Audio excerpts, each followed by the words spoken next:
ఇటీవల ప్రధానమంత్రి నరేంద్ర మోడీ బీసీ కులగణన చేపడతామని తెలిపారని చాలా సంతోషమైన పరిణామంగా భావిస్తున్నామని ఏపీ చేనేత ఫైనాన్స్ కార్పొరేషన్ మాజీ చైర్పర్సన్ రాష్ట్ర బీసీ సంక్షేమ సంఘం మహిళా విభాగం నాయకురాలు వావిలాల సరళాదేవి అన్నారు. ఈ సందర్భంగా ప్రధాని నరేంద్ర మోడీకి ముఖ్యమంత్రి నారా చంద్రబాబు నాయుడుకి ఆమె ధన్యవాదాలు తెలిపారు. అదేవిధంగా మహిళా రిజర్వేషన్ కూడా దామాషా ప్రకారం అమలు చేయాలని వావిలాల సరళాదేవి కోరారు. అదేవిధంగా నిరంతరం బీసీల కోసం పోరాడుతున్న రాష్ట్ర బీసీ సంక్షేమ సంఘం అధ్యక్షుడు కేఎస్ఎన శంకర్రావు అరెస్ట్ బాధాకరమన్నారు. ఇలాంటి ఘటనలు మళ్లీ జరగకుండా చర్యలు తీసుకోవాలని ముఖ్యమంత్రి చంద్రబాబు నాయుడును వావిలాల సరళాదేవి కోరారు. మనకి జనాభా అనేది అందున బీసీలు ఎంతమంది అనేది తెలిసే లెక్కలు ఇప్పటికీ సరైన అంశాలు కానీ లెక్క కానీ లేకపోవడం దురదృష్టకరమనే తెలియజేస్తున్నాం. ఈ మధ్యకాలంలో ఈ కులగణన మీద అనేక సార్లు మరి మన రాష్ట్ర బీసీ సంక్షేమ సంఘానికి అధ్యక్షులైన కేఎస్ఎన శంకర్రావు గారు ప్రధానమంత్రి గారిని కానీ పార్లమెంటు సభ్యులను కానీ అదేవిధంగా మన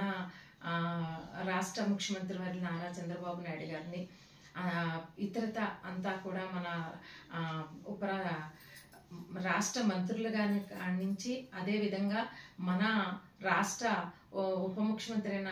పవన్ కళ్యాణ్ గారిని లోకేష్ బాబు గారిని అందరినీ కలిసి కులగణన చేపట్టాలని మహిళా రిజర్వేషన్ కోసం బీసీ రిజర్వేషన్ కోసం అనేక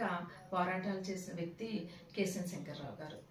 ఆయన పోరాటం ఈరోజు కృషి ఫలించి ఈరోజు నరేంద్ర మోడీ గారు కులగణన మీద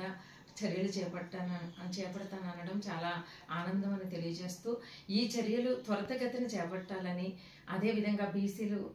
ప్రతి కులాల గురించి కూడా దామాషా ప్రకారం మరి కులగణన చేపట్టి ప్రతి కులానికి కూడా న్యాయం జరిగేలాగా అటు ప్రధానమంత్రి గారి కాలం నుండి మన రాష్ట్ర ముఖ్యమంత్రి వర్యులు చంద్రబాబు నాయుడు గారు కానీ అదేవిధంగా మన ఉపరాష్ట్ర మంత్రి పవన్ కళ్యాణ్ గారిని నేను కోరేది ఏమనగా కులగణన చర్యలు త్వరితగతిన చేపట్టి అదేవిధంగా ప్రతి కులానికి కూడా న్యాయం జరిగేలాగా మరి చర్యలు చేపట్టాలని ఈ ప్రెస్ మీట్ ద్వారా కోరుతున్నానని తెలియజేసుకుంటూ మరొక అంశం ఈరోజు ఈ రిజర్వేషన్ చేపడతాను అని ప్రధానమంత్రి గారు చెప్పడానికి గల కారణం మన రాష్ట్రం నుంచి కేఎస్ఎన శంకర్రావు గారు ఎన్నోసార్లు ఢిల్లీ వెళ్ళి జంతర్ మంతర్ దగ్గర అనేక ధర్నాలు జరిపి కేంద్ర మంత్రులు కానివ్వండి మోడీ గారికి కానీ వినతి పత్రాలు ఇవ్వడం అనేక సార్లు జరిగింది. ఆయన కృషి ఫలించిన సందర్భంగా ఈరోజు కేఎస్ఎన శంకర్రావు గారికి కూడా కృతజ్ఞతలు తెలియజేసుకుంటున్నాం. అదేవిధంగా ఎప్పుడు బీసీల కోసం పాటుపడి బీసీలు వెన్నంటూ ఉంటూ బీసీలకు అండదండలుగా ఉండే మన రాష్ట్ర ముఖ్యమంత్రి మంత్రి చంద్రబాబు నాయుడు గారికి పవన్ కళ్యాణ్ గారికి కూడా నమస్కారాలు తెలియజేసుకుంటూ వారిని కూడా త్వరితగతిలో మరి తప్పనిసరిగా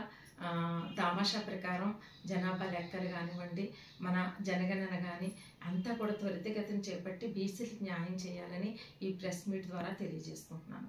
మరొక అంశం ఈ నిరంతరం బీసీల కోసం పోరాడే కేఎస్ఎన శంకర్రావు గారిని ఇటీవల కాలంలో మరి విజయవాడలో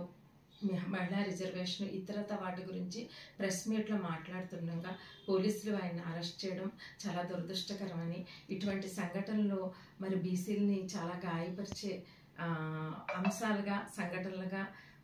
తెలియజేసుకుంటూ ఇటువంటి సంఘటనలు పునరావృతం కాకుండా ఉండాలని కూడా నాయకులకి తెలియజేసుకుంటూ మా వినతిని మా బీసీల వినతిని తప్పనిసరిగా ఆచరణలోకి తీసుకుని మాకు న్యాయం చేపట్టాలని రాష్ట్ర బీసీ సంక్షేమ సంఘం గౌరవ అధ్యక్షురాలుగా